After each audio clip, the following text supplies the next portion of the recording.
Purport. Every living being lives for 100 years in terms of the times in different planets for different entities. These 100 years of life are not equal in every case. The longest duration of the 100 years belongs to Brahmā. But although the life of Brahmā is very long, it expires in the course of time. Brahmā is also afraid of his death, and thus he performs devotional service to the Lord just to release himself from the clutches of illusory energy. Animals, of course, have no sense of responsibility, but even humans who have developed a sense of responsibility while away their valuable time without engaging in devotional service to the Lord. They live merrily, unafraid of impending death. This is the madness of human society. The madman has no responsibility in life. Similarly, a human being who does not develop a sense of responsibility before he dies is no better than the madman who tries to enjoy mature life very happily without concern for the future.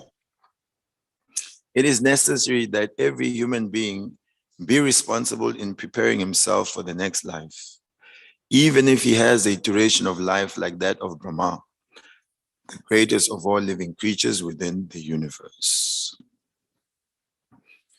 Om Jnana Timirandasya Jnananjana Shalakaya Chakshurun Militam Yena Tasmai Shri Guruve Namaha Vanchakalpatarubhyascha Kripa Sindhubhye Vacha Patitanam Pavenebhyo Vaishnavibhyo Namo Namaha Jaya Shri Krishna Chaitanya Prabhu Nityananda Shri Advaita Gadadara Shivasadi Gaura Bhaktavinda Hare Krishna Krishna Krishna Hare Hare Hare Rama Rama Rama Hare Hare. Srimad Bhagavatam, 3rd Canto, 11th chapter, text 33. The calculation of time from the atom. Translation. Thus, the process of the exhaustion of the duration of life exists for every one of the living beings, including Lord Brahmā. One's life endures for only 100 years in terms of the times in the different planets.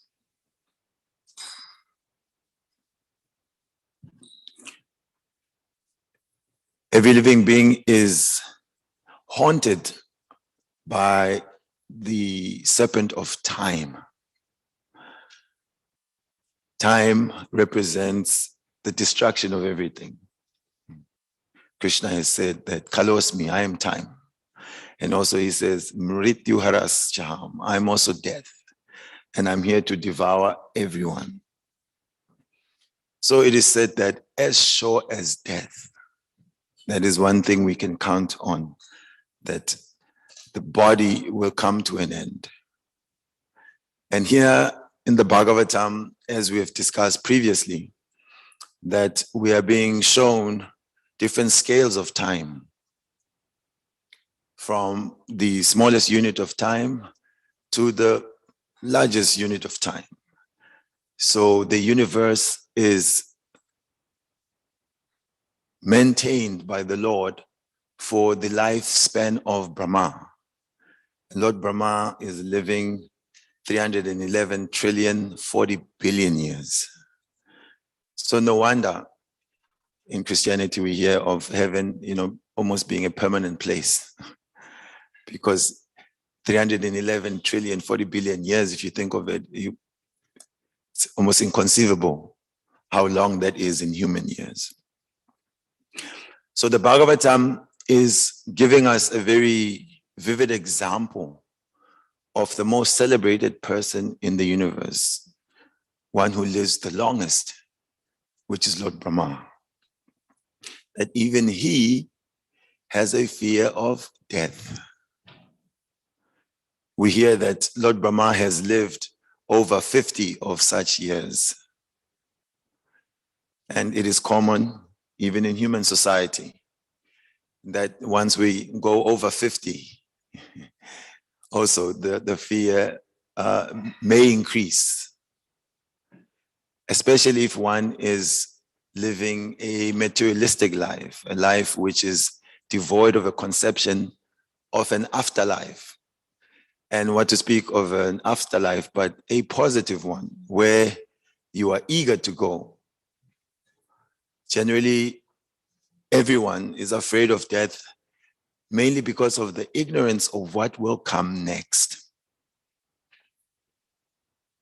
We are living spiritual souls, and therefore by nature we are eternal. Satchit Ananda Vigraha. There cannot be death for the soul. So the idea of death always feels foreign to us. You hear that when we hear news of someone who's left their body. Oh, shame, how unfortunate. Oh, gone too soon. Almost as if we feel sorry for them for not being able to live, like, oh, you couldn't live any longer. But it doesn't really hit home to us deep enough because it's a foreign phenomenon to die. That is because, as Krishna says, for dhiras tatra namuyate, the sober persons, not disturbed by this, because they understand that it is as good as moving from one room to the next. One will accept another body.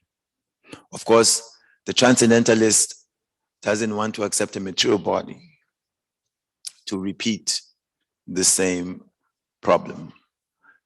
I remember as a young man in primary school, there was a silly habit, which young people generally, they're full of silly habits. What it was is that people would buy chewing gum. There's a popular brand there. Even if we endorse them, none of you are going to get there to buy it. Maybe it's here also, called Chappies. Inside it, the wrap, there was always these fun facts. You know, did you know what happened in 1965? Did you know this and that? So as kids, you wanted to buy as many so that you could learn so many facts. And what would happen is that in the classes, the teachers didn't allow us to be chewing gum. You know, it's irritating. And the kids will be blowing, bubbles and popping them and just having a good old time. So as boys, you'll be chewing, it's time to run into class. They take the gum and then they'll stick it under the desk. So when the period ends, you see the boys pulling out their stash, to chew again.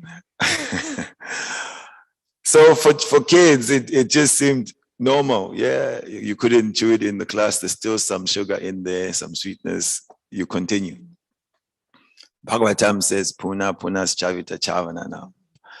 This is embarrassing for the soul in terms of repeating birth and death again and again, which is compared to be as good as chewing that which has already been chewed. Just to take it a little further, we generally all like, cookies. We have cookies in front of us. Children especially. I want a cookie. The parents may not want to give them cookies because they understand too many of them create, they're too hyper and it will spoil their teeth and they may fall sick. But although everyone loves cookies, if I took one or two of these cookies and I popped them in my mouth and I started chewing as the dentists recommend 33 times, give it a good chew. And then after that, I say, Prabhu, Mataji, you enjoy. Yuck. You don't want that type of cookie. It's been chewed. So we should consider these statements, as a challenge to our attitude to life. Are we ready to be that fool that wants to chew the cookie that's been chewed, so many times? Or we want to be intelligent and end the cycle of birth and death. So what is being mentioned here is that no one can escape impending death.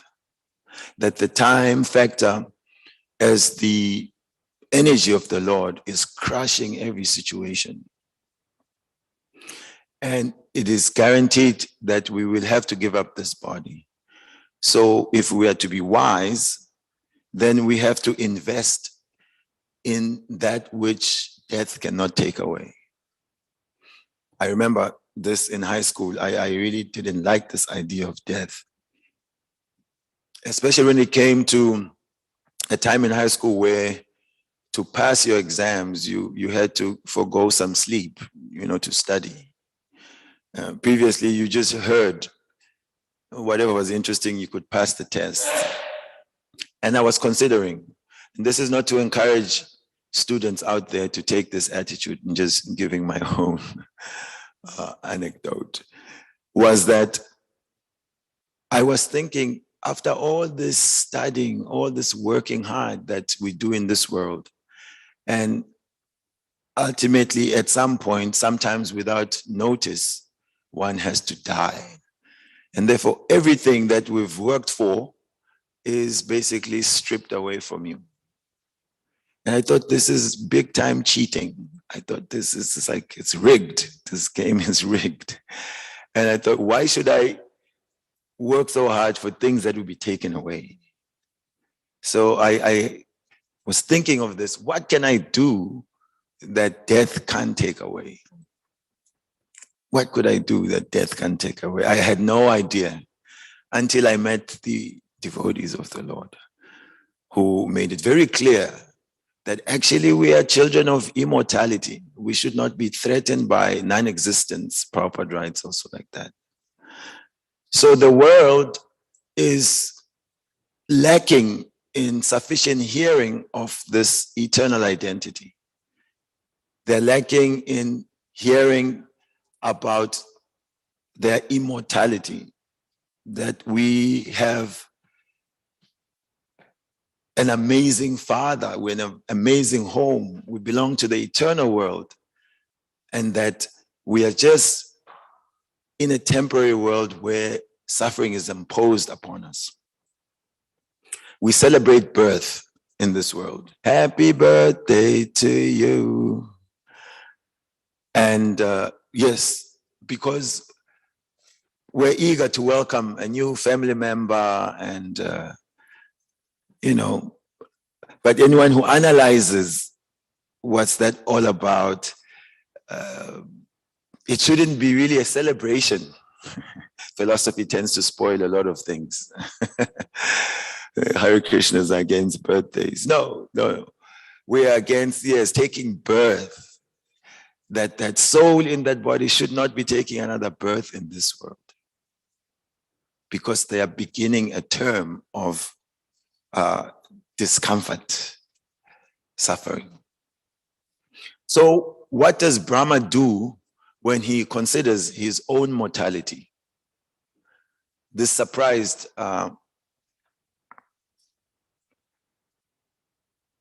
this demon Vrikasura, and also Hiranyakashipu. Many have come before Lord Brahmā. Hiranyakashipu is very classical. The pastime is going to be celebrated just next Sunday. He thought about it, and he could understand death is a problem, and he wanted to overcome this problem. So he performed tapasya. It is not really that tapodivyam that is recommended by Lord Rishabhadev, but it motivated by great material desire. So when Lord Brahmā came before him, he asked for all these benedictions. We know how many they were. I don't want to be killed inside or outside, in the air, on land, in water, by any man-made weapon, by any animal or human. Because first he went straight. Look, I did the work and I want immortality. Lord Brahmā said, well, I can't give you what I also don't have. So the demoniac means he's also intelligent. Intelligence is given to all, but when we use our intelligence to try and load it over in this material world to bypass the laws of God, then it's durbuddhi, bad intelligence. Anyway, he asked for all these benedictions and he thought he got immortality. But the Lord came to prove him wrong, that this, from the highest to the lowest, or the lowest to the highest, all are places of repeated birth and death. So Lord Brahma understands this, and he then engages in devotional service to counteract the fear of death, and also not only counteract the fear of death, but to guarantee himself promotion to the spiritual world. So if Lord Brahma, who lives so long, has a fear of death, and then he also has a remedy for the fear of death, that we should be following his example. He is, of course, the head of our own Sampradaya, Brahma Madhva Gaudiya, Vaishnava Sampradaya. So the Acharya, he sets the example that devotional service will extricate us from the conditioned life in this material world. So Srila Prabhupada in the purport discusses madman, that this material world is full of madmen. I know in behind, I think, Matchless Gift, Prabhupada says every living being is in this world is mad to one degree or the other. But this, if you had to address even the devotees, you know, you start your lecture, Hare Krishna devotees, or to all the mad people here, I'm very happy to be speaking to you. Some would take offense, who's this rascal coming here to call us mad? Yes, but to some degree or the other, everyone has some madness. What is this madness? Is to think we are that which we are not.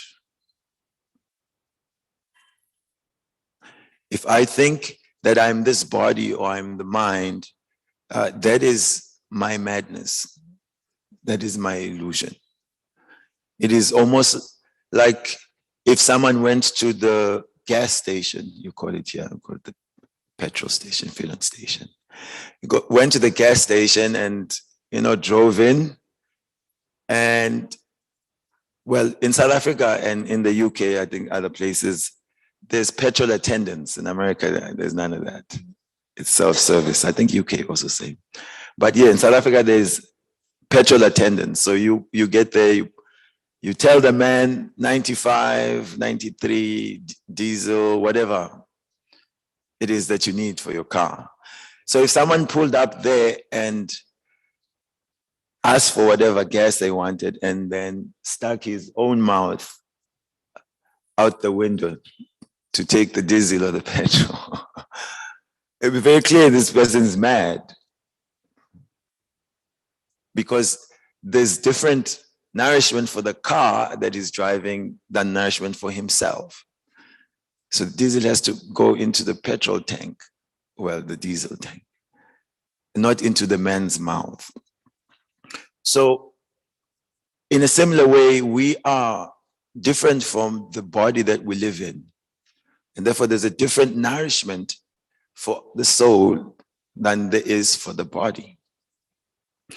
And until one comes to the point where it's as clear as it is to us that the gas should not go into the mouth, but into the car, then we are being affected by a type of madness.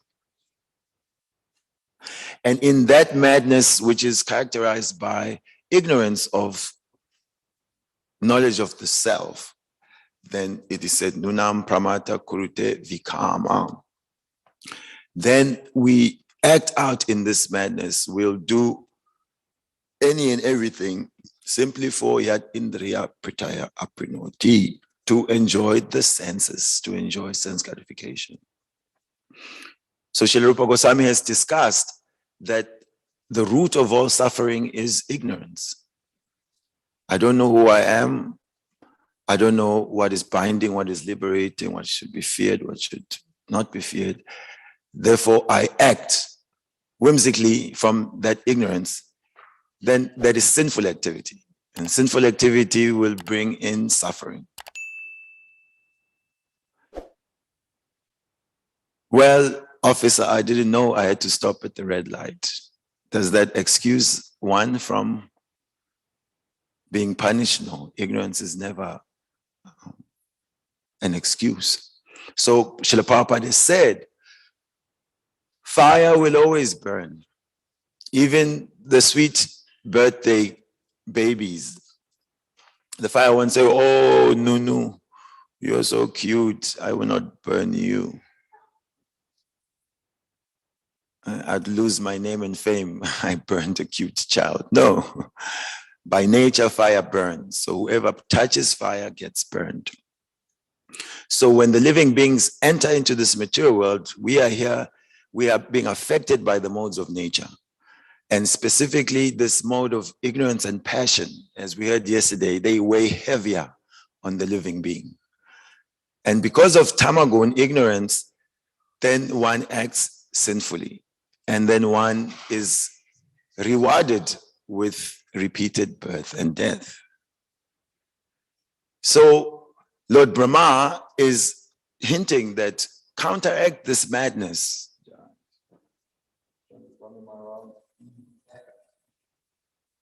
By engaging in devotional service. Otherwise, it is said, Ayuharati Vaipungsan, Ujjanastan Chayanaso, that both by the rising and the setting, the sun is taking away the lifetime of everyone. Except if one uses their time in glorifying the all-good personality of Godhead. If one engages time in the service of the Lord, then one is only going to die to live. And this is what we want. We want that, like the kitten in the mouth of the cat, although the cat has very sharp teeth, the kitten feels safe being held by the mother's sharp teeth. But the mouse is in great, great fear. For him, this is death. So time should not present us with the fear of death, but time should be a vehicle which is moving us ever closer to our most beloved Shishirada Govinda. So as far as the relativity of time goes, I looked up different animals and their average lifespan. If Brahmā is also fearing death, and it is said that he gets 100 years. So his experience of that 311 trillion, 40 billion years is relative to him, it's like 100 years. Although it's very fantastic a number to us, it's still, according to the design of the universe, experienced as 100 years. And we see that we just spoke about mice. It said that they live for 3 years of the humans. Of course, they have a lot of predators, so that 3 years they may not live to see it. Cats and humans hunting them down. Dogs, their 100 years is about 12 to 15 years of our human years. And cockroaches, could guess how long they live. Oh, 100 years. Yes, 100 years in cockroach years is how many in human years. Oh. No, it said about 20 to 30 weeks they live. And then A housefly, who knows how long a housefly lives? 5 years for housefly. All right. Yes, it's 100 years. But in human time scale, they live about 25 to 28 days. So 1 month. The housefly has to get it together, enjoy his teenage years, get married. If there is some sort of marriage, get a mate, have some kids. Then it's said that the shortest living creature, at least according to this source, is the mayfly. The mayfly is said to live for only 1 day. I know in the scriptures we get the example of, and we do see sometimes, in the night, some of these bugs, they gather around the light and it's a whole festival, it's just like everywhere. And then in the morning, they're all dead on the ground. And we should understand that those souls in those bodies have also gone through their 100 years of life. So as the point was raised before, that ultimately it's not the quantity of time one lives in the body, but it's the quality of life that we live in this body. And Srila Prabhupada is talking about responsibility. So in the human form of life, there is this responsibility, means whatever we do, you can't just eat at the restaurant, even if it's Govinda's, and not pay attention to what you're eating, because the bill will come. And if you say, I don't remember eating that chapati, Prabhu, the waiter, the waitress, they're taking note. So every action has a reaction. So the human being especially is empowered to take the responsibility, take the tapodivyam to end the cycle of birth and death by connecting to the deathless platform of Krishna consciousness. Now, Krishna has said that in this endeavor, there is no loss or diminution. Or this was the first word. Nehami kramana sosti pratyavayana vidyate swalpamasya dhammasya trayate mahato bhayat. In this Krishna consciousness endeavor, there will be no loss. So every aspect of our connection to Krishna is a gain. Generally, everyone is accepting this principle that no risk, no gain, right? So we get encouraged, go for it, go for it. If you don't put yourself out there, you'll never achieve anything, you won't gain anything. So even in Krishna consciousness, in the beginning, we think we are risking. Oh, my social life, because your friends, they ask you, and then you're really serious with this Krishna stuff. Your relatives, they think it's a phase or something, and they try to find any negative to discourage you. Oh, it's a cult. That word is just like poison on its own. It's like religion. Oh, you joined the religion, so you committed suicide. So, because we have heard from Srila Prabhupada and his representatives, and by their mercy, it makes sense. Oh, actually, I'm stuck in this body. Death will take it away. I don't want to repeat the same problem. I don't want to chew that which has already been chewed. Therefore, we take a plunge. Okay, I'll do it. Sometimes it's even to the point of joining temples and being ready to sit on the floors and day after day, year after year, bowing down everywhere, doing all sorts of things that people consider part of just cultish mentality. So, okay, no risk, no gain, we do it. And then later on, you see with the devotees, they think, oh, I thought I was risking. But there was actually no risk. It was all gain. It was all gain. But then still, there we are thinking in terms of what I have gained. Oh, I was risking my material life, and then I gained some sort of peace of mind and clear consciousness in bhakti. It's still selfish. Srila Prabhupada, the acharyas are inviting us to a platform where we want to say all risk and not interested in any gain.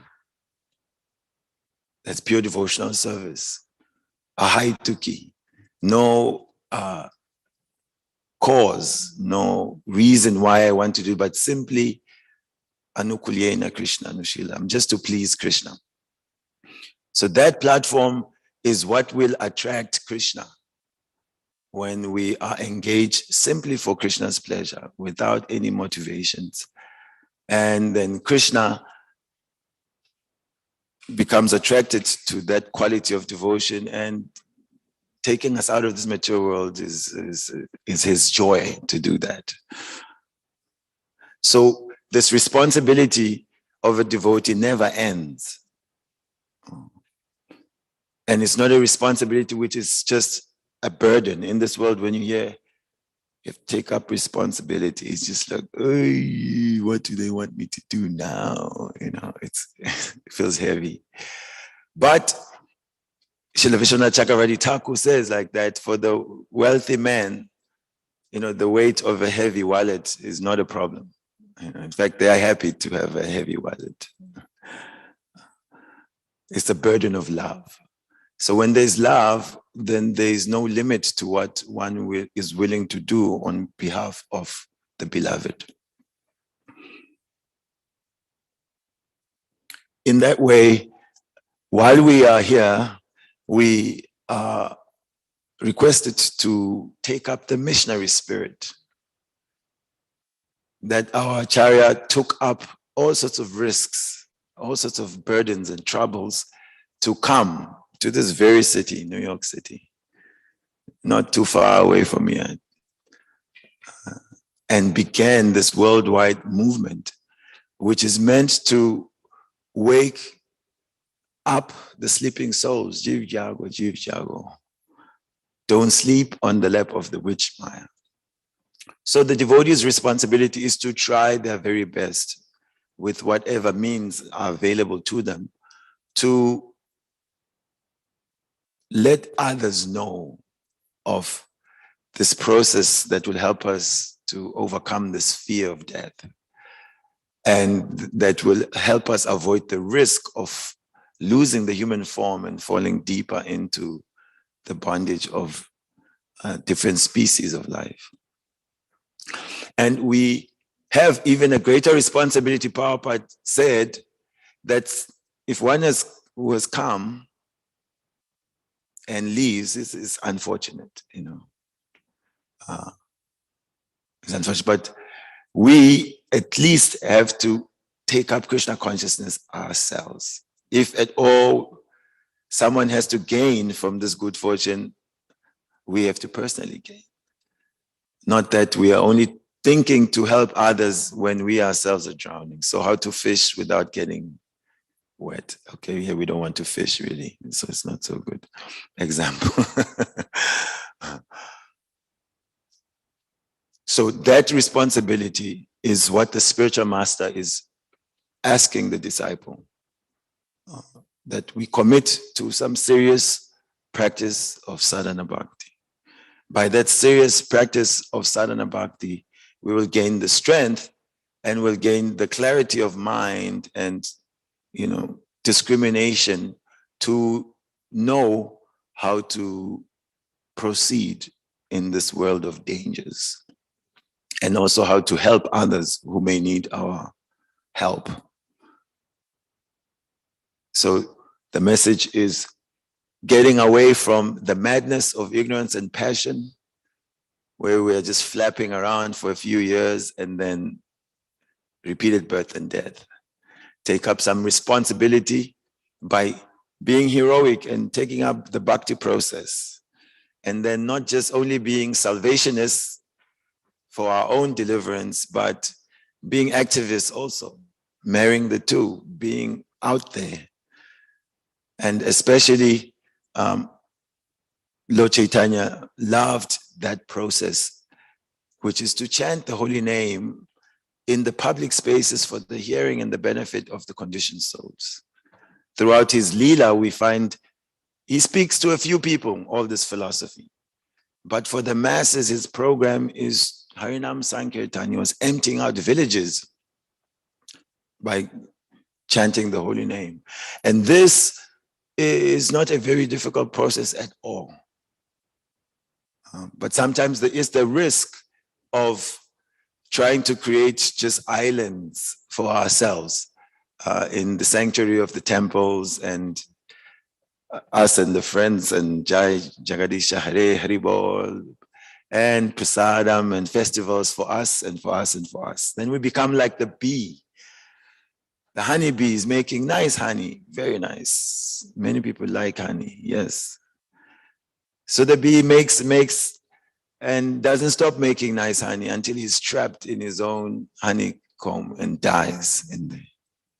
So we don't want to drown in sweet rice, so many festivals just for us. Yes, the devotees are very important, but there is also so many people who would love to taste that sweet rice. And if we take it out, there's a better taste to take it out. So we are calling for more evangelism, and in New York, so much is happening. Big Rath Yatra, Harinam every day of the week. So very good example from the birth city of the Hare Krishna movement.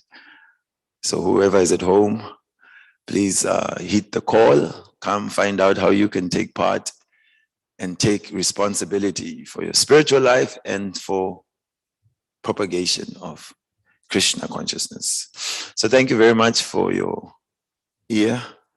Srila Prabhupada ki jai. Is there anyone with any thoughts, any comments? Kantara? Okay, thank you, Prabhu. Hare Krishna. So why we apparently know that our time is limited, still we are not really eager to put our energy in the proper direction. Why is that? It's something like you've seen people go and buy a pack of cigarettes, and they're written all sorts of warnings what may go wrong. And all these people are educated, they look at that thing, they read it, and they still light one and another one for many years. So, it's one thing, the intellectual, or just to comprehend the English. Time is limited. But to realize it, that means to apply oneself, takes some adhika. The more one becomes purified, then it is said, like in the level of bhava, avyata kalatvam, they don't waste time. We heard of that sage that is supposed to live for as long as there's hairs on his body. And he's always busy. Someone said, build yourself a hut, so you don't just live outside. I don't have time. So by realization and by taste of the spiritual substance, then it's just naturally one is absorbed in the taste of Krishna consciousness. That it's not even a matter of like just, there's no time thinking only, but by experience one understands, how can I not be connected to such a platform of Ananda? So what is recommended for us then is to stay very close to such advanced, fixed up devotees. And we get carried along by the power of their taste, of their connection. And also when they remind us, it goes a little deeper than when we just read it ourselves, because it's coming through not so pure consciousness that we may read it, we may not take it in as well. But when we hear also directly the sound vibration of advanced souls, it penetrates. We hear of Srila Bhaktisiddhanta Saraswati part, that he was debating with that one guru of astrology, and that he said his vibration was so powerful that the man lost control of his bowels. Such a powerful vibration. And he said, the instructions he gave his disciples, they just could not forget them. It's just such powerful vibration. So there is also that need to constantly hear from devotees who are very well situated. That helps a lot. Yeah. Thank you very much. Srila Prabhupada ki jai. Grantaraj Srimad Bhagavatam ki jai. Gaur Premanande.